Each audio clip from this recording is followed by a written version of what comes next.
Hello, I'm Christine Goh, and I'm a professor of education at the National Institute of Education, Nanyang Technological University, Singapore. My interest is in the area of second language oracy development, and this refers to the developing of listening and speaking together with thinking skills.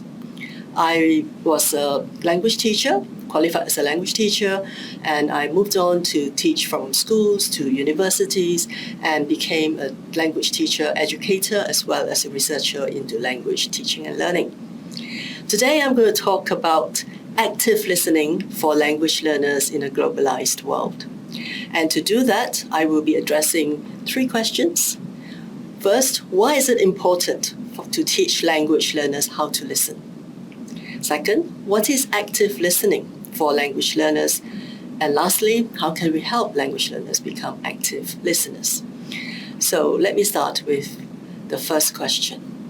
Why is it important to teach language learners how to listen when language learners may be able to pick up listening skills on their own? And this is a belief of some teachers that listening doesn't need to be taught because it can be picked up as long as students are exposed to the input in the classroom.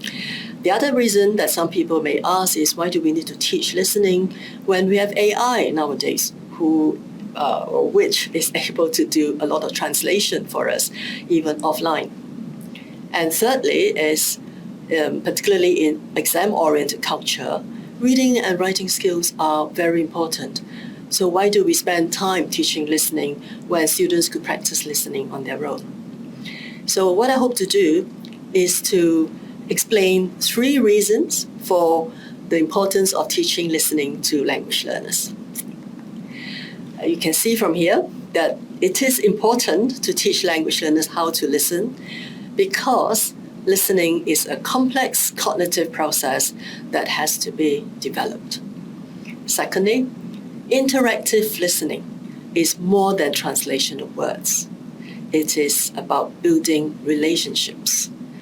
And thirdly, listening is an important skill in a globalized world and the world of work because increasingly we value good communication and the ability to collaborate.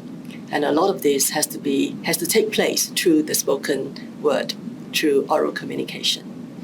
So let me take each one of these reasons in order to explain why it is important to teach language learners how to listen. The first reason is that listening is a complex process. For those of us who are competent listeners in our own language, we may not think very much about how we listen or how we understand something. So it is good to kind of step back and see what listening really entails and how this might unpack for somebody who is learning a new language. So listening is a complex process because it is actually the interaction of many processes, often happening concurrently, in order for meaning to be constructed. So all these different cognitive processes and often even social processes would interact to help us derive an interpretation of what we hear, an interpretation that is reasonable, that we are happy with, and that is useful to us and to the person who is speaking. Well, another aspect of this complexity is that we all listen with a goal in mind. Depending on the context, we listen differently. Depending on the situations, who we're with, we have different listening goals in mind. And what does that mean? When our listening goal is different from the last situation, we will probably listen differently. In fact, I think we will listen differently. If the last situation requires us to pay attention to some details, then we will make sure that we will listen very closely to the details. For example, announcements. But we may then move into a situation where somebody is talking and we could be tired, and so we don't listen to all the details, but we try and understand what is said, the gist of it. So depending on the listening purposes, we shift in the way we listen. And because of that, listening can be complex because there isn't one way to listen. And thirdly is that while we are listening, we also constantly monitor and check whether we understand what is being said. Now, all these are different processes that happen sometimes concurrently, sometimes maybe in a sequential manner, but often these processes would interact. And so you can imagine why it is important that we help learners to understand some of these processes, to take away some of the mysteries of listening for them, and so that they will also be able to focus on some of the problems they may have in the different processes that they encounter when they listen. And another way of looking at these listening processes is a cognitive psychology model, telling us and explaining to us the different components of processing. If you look at this diagram here, you can see that there are three iterative and interactive processes: perceptual processing, parsing, and utilization. Perceptual processing refers to hearing the sounds and hearing them as intelligible sounds, not a big lump of sounds that we don't understand, but sounds that can be decoded, that can be segmented into words. And the second part is parsing. Parsing requires our grammatical knowledge or our syntactic knowledge of the language. When we hear a lot of words, we, as a competent user of a language, we know how to make sense of those words because they become little parcels of meanings that we put together to form some kind of base meaning of what we hear. And the third stage is utilization. And this is when we use the literal meaning that we have processed and find a bigger interpretation of what is being said. Sometimes it could be just literal, but sometimes it could be more than that. So utilization refers to the creation or the ability to create a reasonable interpretation of the text.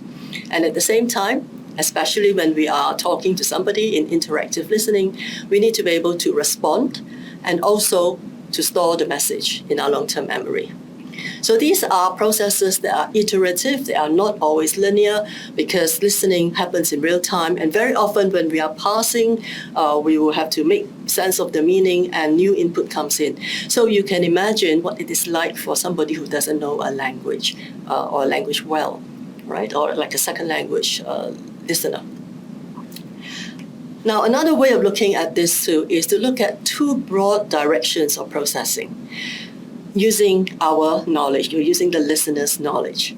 One is top-down, the other one is bottom-up. Top-down processing are processes, activities that are schema-driven. Schema is a word that refers to the knowledge that we have, the background knowledge or the prior knowledge that we have about the world. And this often refers to the topic of what is being said and also refers to the context in which something is said.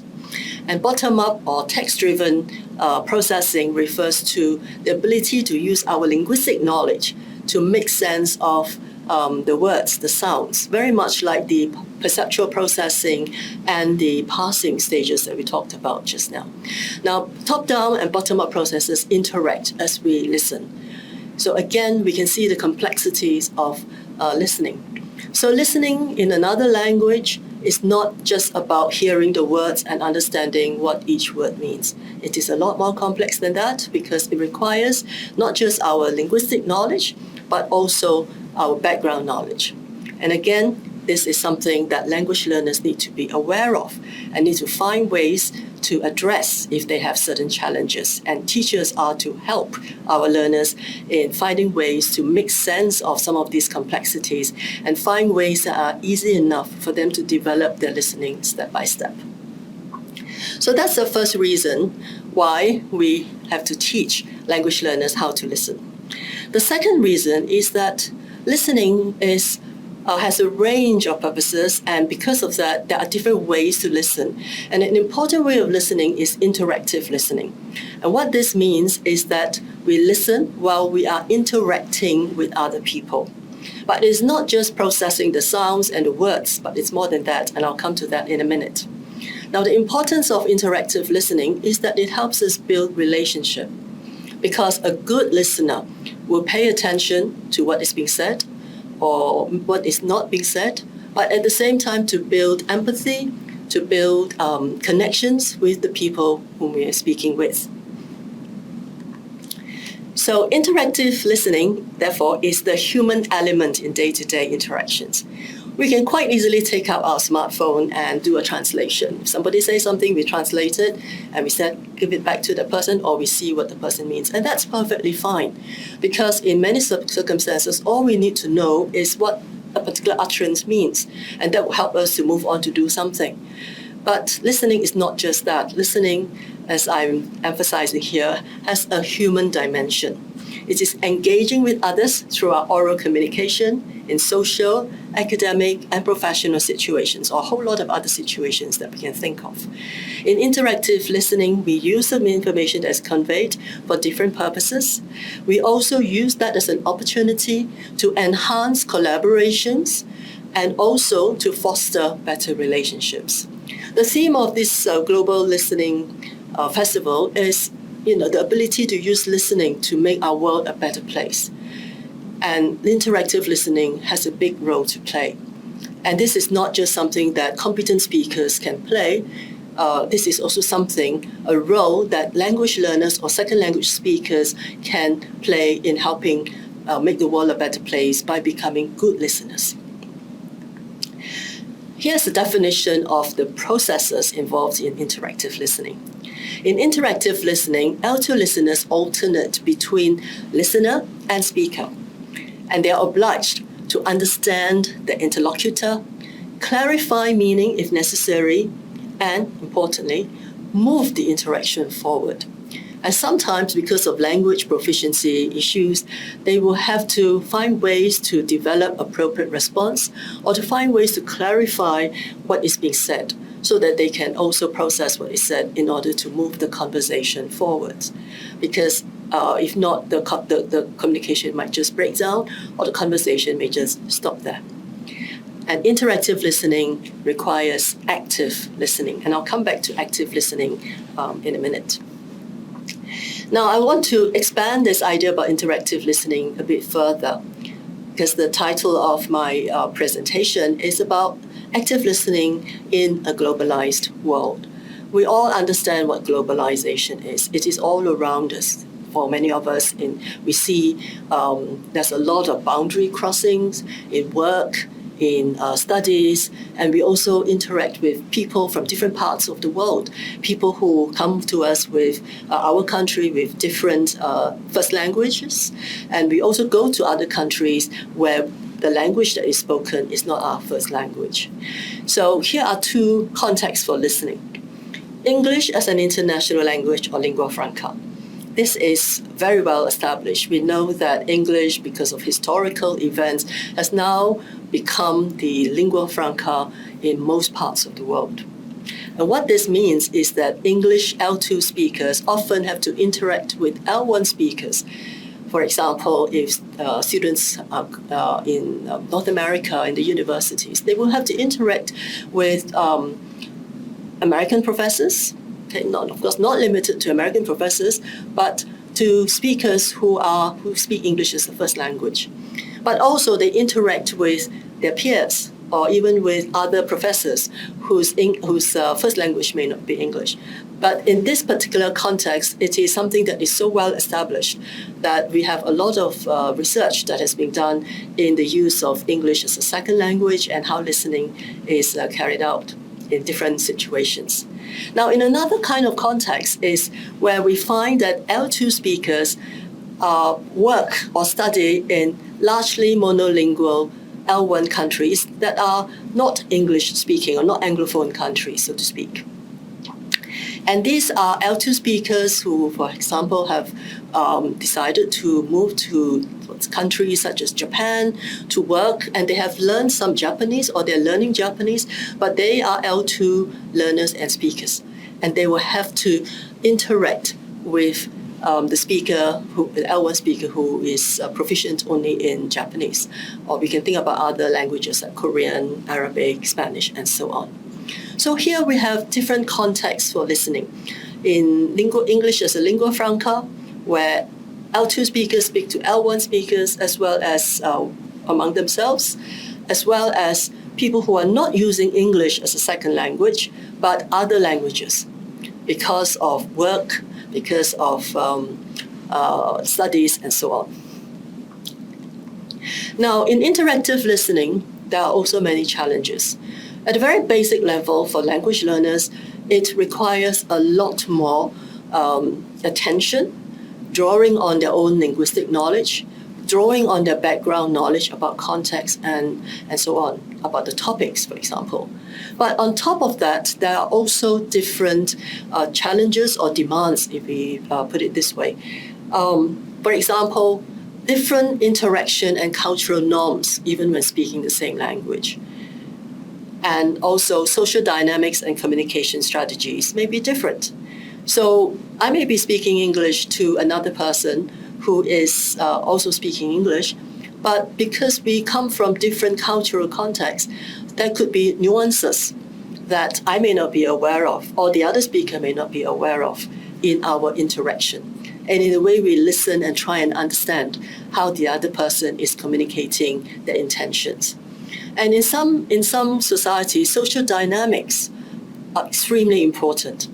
For example, in some societies, there is deference towards people who are older and definitely people who are in a higher position. Now, when those situations arise, how do they affect listening?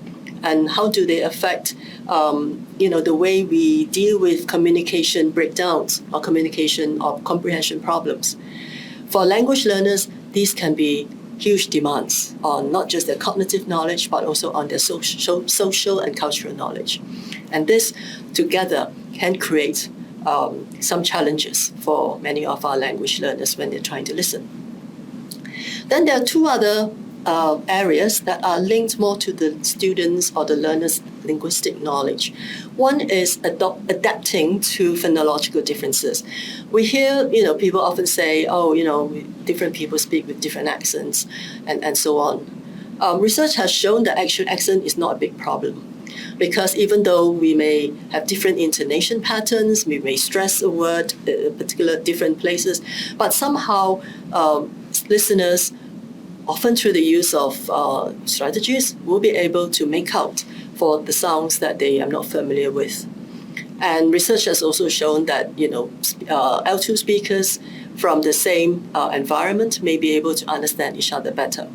But also, L2 speakers can understand speakers from other L1 speaking the L2 language, but English, for example, quite easily. It's not a big stumbling block in comprehension, though initially it might be for some learners who find accents or different pronunciation difficult. Another area is developing pragmatic competence, and this I would like to explain a bit more. So let's take a look at this. Pragmatic competence builds on pragmatic knowledge, and this is a linguistic term which refers to what a listener or a person knows concerning a speaker's intention that goes beyond the literal meaning of an utterance. So, for example, somebody comes into a room and say, "Ooh, this room is really stuffy," and that's a literal utterance. But what does that person mean? Is that person just complaining, or is that person indirectly asking someone to open the windows? So that would require pragmatic knowledge. And pragmatic knowledge depends or draws on cultural and contextual information, and in some cases, even information about the speaker. So in an interaction, sometimes things are not said directly. What we need to do is to try and understand the implicatures, or what is being implied by the literal words. And there's a body of research in this area concerning L2 listeners. And we find that for L2 listeners, sometimes understanding indirect requests can be a problem, because in their particular culture, that request could be very direct. But in another culture of a different person, but who speaks English, requests could be made in a different way. The question is often asked, does language proficiency affect pragmatic competence? The research that has emerged shows that yes, it does affect to some extent, because somebody who is not proficient in listening will have to struggle with the cognitive processes, and at the same time trying to draw on their knowledge of the social practices or cultural practices. And this is a very tall order for some learners. But does that mean that we do not teach pragmatic knowledge? I think this question, the answer is definitely no. I think we should teach pragmatic knowledge, because in the world today, we have to constantly interact with people from other cultures. Cultural awareness is important. So part of the curriculum for any second language learners is to understand more about the cultural norms, not just of the L1 speakers, but also ideally of the cultural norms of some of the other L2 speakers that they will be interacting with. And so listening, as you can see, is complex, not just cognitively, but also socially and even emotionally. A lot of the research has looked at pragmatic knowledge in terms of L2 speakers interacting with L1. But what we don't have a lot of right now is how do people from different L1s who use English interact with each other? And how does that affect their understanding? And what kind of pragmatic knowledge is lacking or is being used? Okay, so I have expanded this a little bit because I thought it would be very useful to think about teaching listening not just as helping students understand the sounds, the meanings of words, or fill in the blanks in the classroom, but we have to think about what is language learning or language education for. It's not for passing exams. It is for helping someone to develop another language, it could be the second or third or fourth, but we still refer to a second language, to develop and acquire that language in order to interact well with other speakers and in order to play an important and useful role in whatever situations they may be in. Okay, now let me come to the third reason why it is important to teach language learners how to listen. And this is because listening is an important skill in a globalized world of work. And increasingly, we talk about the future, how we're going to work more and more. And it is not just reading and writing. In fact, what we see is in work, a lot of the time it has to do with oral interaction. And it is in this future world of work where communication and collaboration becomes increasingly valued. And because of this, when we teach students another language, we have to think about what this language is going to be used for. It doesn't have to be just English. We think about all the different languages that we are teaching our students to learn. What is the purpose? Has it got a role in the future of work? And if it does, then what kind of skills must we develop in our learners, regardless of the age that they are in? Okay, just to wrap up this part, we have two sets of information here before us, and this really emphasizes the thing that I've said earlier, and that is why is it important to help our language learners, our second language speakers, develop better listening skills. Because the future world of work requires people who are not just skillful with their hands or even cognitively, but skillful in their interaction and in their communication with one another. And this requires interactive listening, and interactive listening requires active listening. So this is where I'm going to move to the second question about active listening. What is active listening for language learners? So there are 3 points here. They are not exhaustive, but I'd like to highlight these 3. One is that an active listener actively constructs reasonable interpretations. Secondly, an active listener applies appropriate skills and strategies to help them listen effectively. And thirdly, very importantly, particularly in this time and age where social media and there's so much information around us, an active listener assesses information critically. Okay, so let me take us through each of this. I'll take a quote from Gillian Brown. Gillian Brown says that an active listener is someone who constructs reasonable interpretations on the basis of an underspecified input. That means there's not enough information, and recognizes what more specific information is required. And very importantly, the active listener ask for the needed information. Very often, we might find that some learners may not want to ask for additional information. Some of us may even fake understanding because we don't want to ask for more information. But when it really matters, we will have to ask for the needed information in order to help us construct a reasonable interpretation of what the speaker is saying. And this is where cooperative processes between listeners and speakers will come in, asking questions, offering clarifications, and so on. Now, active listeners use the purposeful listening skills that competent listeners use. So this is the second point that I made earlier about using skills and strategies. And competent listeners would listen for 6 broad purposes.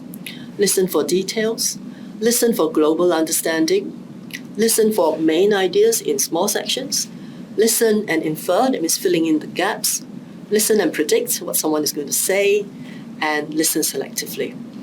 There is so much information that we have to process.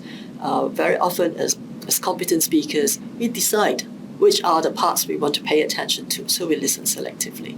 So regardless of whether we're listening for details or listening for main ideas, the purpose, the understanding of the purpose for listening is extremely important. Active listeners also use strategies to compensate for a lack of understanding and to improve comprehension, especially when we refer to second language learners. Sometimes the lack of understanding could be due to a lack of linguistic knowledge. And this is where communication strategies are so important in interactive listening, because they facilitate cooperative processes between listeners and speakers. I know that a lot of speakers would be very happy to explain things to someone who is not so proficient in the language, but very often it could be the second language learner who may feel embarrassed to ask for information, or who may not know how to ask for information. So these are some of the skills or the strategies in communication that are important for our learners. Ask for clarification, repeat a word or a fragment of the text that the person does not understand. If you have understood something, you ask for confirmation whether this is what the speaker means, and as well as back channeling. That means giving back signals to the speaker that we are following them, like okay, and other ways of suggesting or indicating that we are following the speaker. Now, the third thing about active listening is that active listeners listen critically by asking questions. And these questions have to do with speaker credibility, especially when we are listening to someone who's giving a speech, a talk, at different events, and debates, and so on. How credible is this speaker to start with? And that is important to help us formulate other questions to ask. For example, we could go a step deeper into the soundness of the argument. How sound is the argument? Is this person just making a lot of general statements, or is this person really developing an argument that makes sense, that I should pay attention to? And also, it's important to assess the psychological appeal of the message. Is it appealing to a particular part in me, a bias in me, or is it appealing to a side in me that wants to use the information for greater good? Now, critical listening is something that we can develop, and this is not just something for adult learners. Critical listening can be developed from a very young age. Context may be different, the cues, the checklist, the strategies may be different, but it is something that we need to do as active listeners. So to sum up, active listening means that we try to establish an interpretation that's as reasonable as possible, using whatever information that we have and asking for more information if we don't have the information. Secondly, it also refers to using skills and strategies that are appropriate for the context. And thirdly, it means and it refers to the ability to listen critically to what is being said. And all these different areas of aspects of listening are not just for adult learners or for highly competent listeners. These are important for us to develop in language learners at different stages. Naturally, there will be times where we need to calibrate and decide which part of the language development is important in a particular point in the person's language development journey. But in an entire journey, there should be at different times, at different phases, where active listening must be emphasized. Okay, this is my last question, and I will just end with one slide. Helping language learners become active listeners. What do we do? So this is actually a summary of what I have just said. We have to teach learners explicitly, and we have to help learners also to learn listening explicitly. In other words, it's not something that they soak up. It's not something that they will be able to do after being in the class for a whole semester. It is something that we need to do consciously, intentionally, and something that we need as teachers to plan in order to develop a curriculum that will help our listeners and our language learners develop their listening explicitly. It has to raise awareness about the importance of listening, of learning to listen. And very often, the cultural context may discourage some students from wanting to develop their listening because they may want to pay more attention to speaking, to reading and writing, for example. But we need to go beyond that and help our learners understand why it is important to be able to listen actively, listen strategically, skillfully, and critically. We need to increase cultural awareness and pragmatic competence. And this comes back to the point of my talk. We are in a globalized world. In many countries, we have multilingual speakers. Multilingual speakers amongst our citizens, but also multilingual speakers coming from different parts of the world. And we have to develop the sensitivity to different cultural expectations and nuances when we speak. And when we listen, that kind of information and knowledge is going to help us make better inferences, ask better questions to clarify our listening, and so on. And finally, this is to also wrap up everything that we've said, is that we have to help them develop skills for purposeful listening and strategies that are important for listening. I have given you some examples of communication strategies, which is in interactive listening, but there are also a host of other strategies that learners can learn to use, even when they are not doing interactive listening, but listening in a kind of one-way, non-participatory way. I hope that this talk has been helpful for you, and I hope that you will find new ways of encouraging your learners to develop their listening and encouraging them to develop their listening explicitly, and for you to find ways to teach listening explicitly and helping learners to find the meaning and the purpose for wanting to develop this skill. So thank you very much for your attention, and I thank Global Listening Center for giving me this opportunity to present to all of you. Thank you.